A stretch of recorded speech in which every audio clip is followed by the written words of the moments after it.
அண்ணா என் கடவன் கேட்டால் என்ன சொல்வாய்? என்ன சொல்வாய்? சண்டாள பாவிகளே, தண்டாள பாவிகளே, 7 பேரிலே ஒருவனுக்கு அவர் இறக்கமில்லையா? இறக்கம் இல்லையா? சண்டாள பாவிகளே, இப்படி செய்து விட்டீர்களே. எவனே என்னை சொன்னான் என்று சொன்னார் என்று ஒரு சொல் கேட்டிருக்கலாமலே அண்ணா. கேட்டிருக்கமல்லாமா?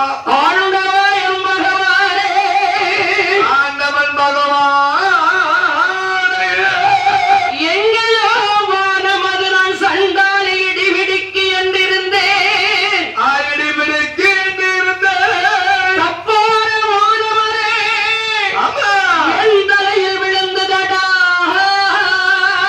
என் தலையிலே விழுந்ததடா. குழந்தை தலையிலே கோடை இடி விடுவாரே பாவி. தண்டாளம் பாவிகளே, பசலையும் தலையிலே பாறை இடி விடுவாரே. பாறை இடி விழுவாரே அண்ணா. சண்டாள வாழைகளே, உங்கள் 7 பேருக்கும் 7 பேருக்கும் 7 தலைமுறைக்கு என் பாவம் உனக்கு பிடிக்குமடா. என் பாவம் பிடிக்குமடா. ஆளிருந்த ஆளுகிற கோட்டை ஆண்மை இருந்த அழகுமடா. ஆண்டிருந்தாருமடா. என்னை போல் பெண் இடி உன் குலத்தில் பிறக்காதடா. பிறக்கவே பிறக்காதுடா. அப்படி பிறந்தால் அது நன்றாக இருக்காது. நன்றாவே இருக்காது. 7 தலைமுறைக்கு உன் கொடி கொடி உன் வழிவழி வம்சம் வரைக்கும் அம்மது வரைக்கும் என் காலடி நான் விழ வைக்கவில்லையானால் என் காலில் விழ வைக்கவில்லையானால் மானத்தில் நான் இல்லடா. மானத்தில் நான் இல்லடா. என்னை சாபம் மாறி கொடுத்த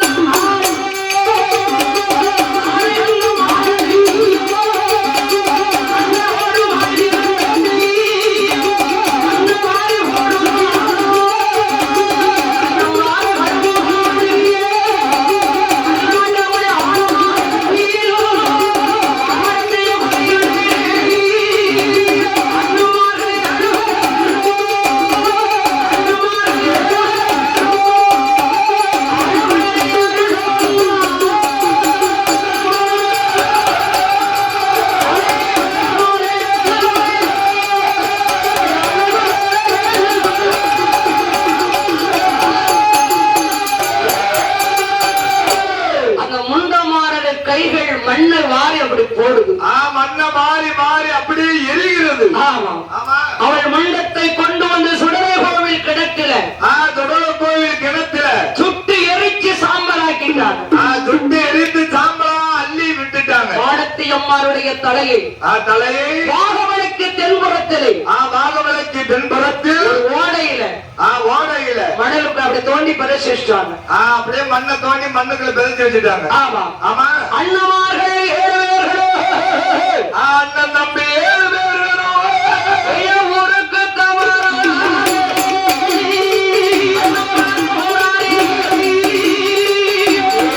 ஊருக்கு வராங்க. ஊருக்கே வருகிறார்கள்.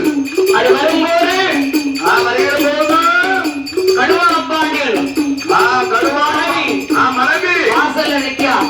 வாசல் அப்படியே எதிர்பார்த்து நிற்கிறார். மாடத்தின் தானே முதல்ல வருவா. என்றுமே மாடத்தின் தானே வருவா.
பாடத்தி அம்மாளுடைய தங்கை தங்கை.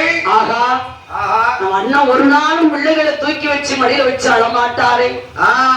அழமாட்டாங்களே.